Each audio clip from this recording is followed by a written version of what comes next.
Hello అండి, అందరూ ఎలా ఉన్నారు? ముందు రోజు అయితే స్కూల్లో ట్రంక్ ఆర్ ట్రీట్ పార్టీ అయితే చేశారండి. ఇంకా ఇదైతే హాలోవీన్ డే అనమాట.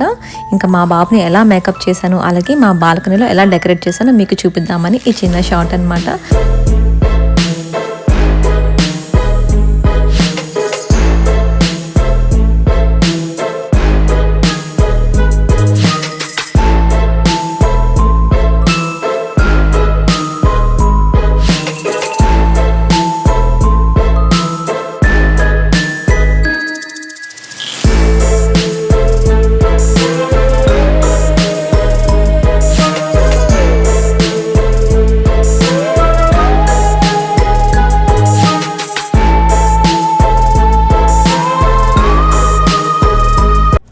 సో ఇదనమాట హాలోవీన్ డే రోజు మేము చేసిన ఓవర్ యాక్షన్ అయితే. మీకు ఎలా అనిపించింది? వీడియో నచ్చితే లైక్ చేయండి, అలాగే మన ఛానల్ని సబ్స్క్రైబ్ చేసుకోవడం మర్చిపోకండి. Bye bye.